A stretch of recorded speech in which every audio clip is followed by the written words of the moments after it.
And if Croatia wrote a sentence, one falls in love and then learns for the duration, that one is at the mercy of someone else's childhood.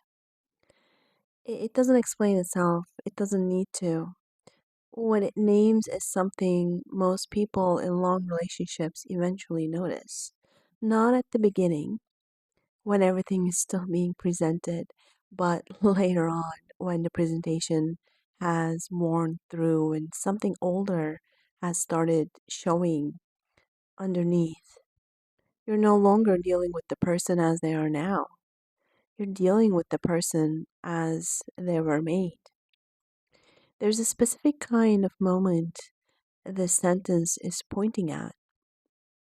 You say something ordinary, unremarkable, and the response you get is calibrated to something you didn't say.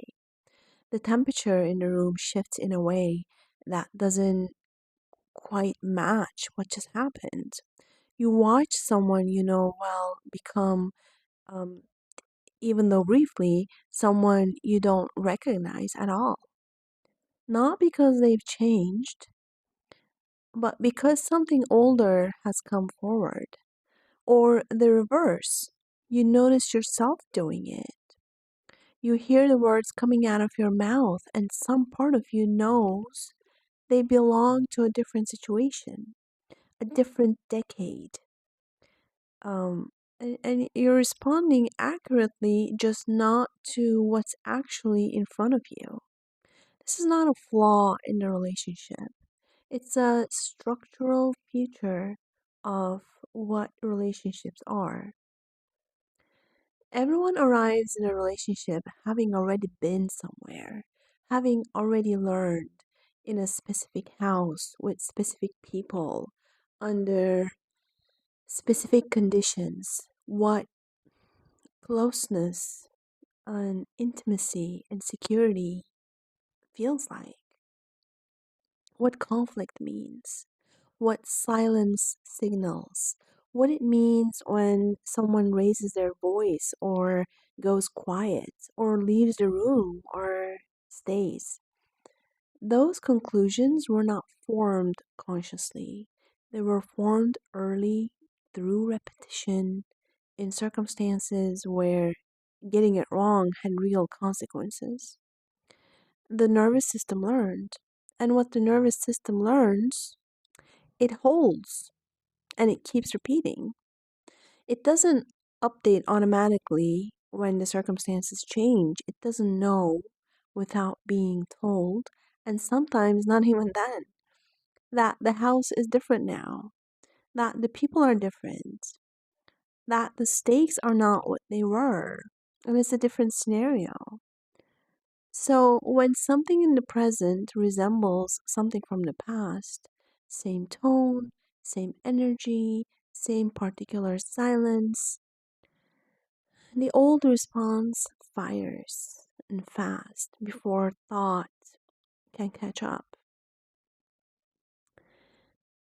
This is what it means to be at the mercy of someone else's childhood, not their intentions, not their choices exactly, their history, specifically what their nervous system concluded a long time ago about how situations like this one tend to go.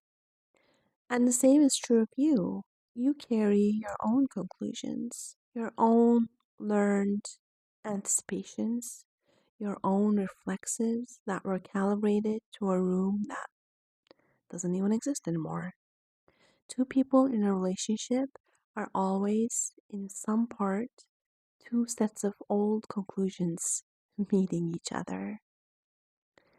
The argument that keeps happening, the one that seems to start from nowhere and arrive at the same place every time, usually has this type of a structure. On the surface, it's about something specific, something said or not said, done or not done. But underneath that, one person is responding to what the the thing meant. And what it meant was decided somewhere else a long time ago by other people. If you grew up in a house where silence meant something was wrong, you will read silence as a threat. And your partner, who grew up somewhere that silence meant safety, will not understand why their being quiet has produced this response from you. From their side, nothing happened, everything is fine. From your side, something very specific happened, something you experienced before, something that has a history. And both people are responding accurately, they're just not entirely in the same situation. There's a particular pattern that shows up when this goes unexamined for long enough. Each person becomes to the other slightly unreadable. Responses arrive that don't seem proportionate to their apparent cause. An ordinary request lands as a demand, an observation lands as a criticism, an attempt at closeness lands as pressure. None of this is invented, all of it is real. It's just that a significant portion of the experience is being generated by something that predates the relationship. And what makes this difficult is that it doesn't feel old.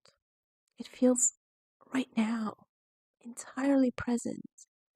The body doesn't experience it as a memory, it experiences it as now and urgent. People who study how families transmit patterns across generations note something that is, on reflection, obvious. The behaviors most likely to show up in an adult relationship are the ones that were most charged in childhood. Not necessarily the most dramatic, but the most charged. The things that require the most careful navigation, the things where getting it right or wrong had the greatest consequence. If managing a parent's emotional state was a significant part of your early life, you will likely find yourself in adult relationships alert to the emotional states of people close to you, calibrating to them, sometimes before you've consciously registered what you're responding to. If unpredictability was the central feature of your early environment, you may find yourself in relationships unusually sensitive to any change in register, any small deviation from what was there before. Because that's what unpredictability trained you to monitor. The training was thorough. The nervous system became excellent at exactly what it needed to become excellent at. That's not a problem, exactly. It's just that the conditions it was trained for are no longer the conditions you're in, and the training doesn't come with an off switch, unfortunately.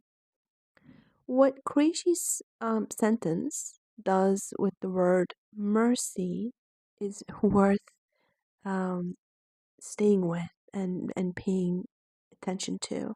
Mercy implies something that you are subject to, not something you've chosen, not something you can reason your way out of, something you're simply inside of for as long as you're in it. He says, for the duration, not until you understand it better, not until one of you does the necessary work, for the duration, the span of the relationship. That isn't a pessimistic claim, it's a precise one. It describes what is actually present in a relationship alongside everything else. Two people, each at the mercy of a history the other person didn't witness, trying to build something together in the middle of all that. None of this means the patterns are fixed. People do change how they respond. With enough time, enough safety, enough support, enough repetition of different outcomes, the nervous system does revise its predictions slowly on its own schedule. Not because someone decided to change, but because the evidence eventually accumulated. But that process is slow, slower than understanding. You can know exactly what is happening and still have the old response fire. The knowledge and the reflex run on different tracks, which means that what you're actually navigating in a long relationship is not a problem to be solved. It's a condition to be recognized, yours and theirs, present the whole time, underneath the content of any specific argument, any specific moment of distance or closeness or difficulty. The person in front of you is also always the child they were, responding in some part from conclusions formed before you existed. And so are you. That is simply what's there.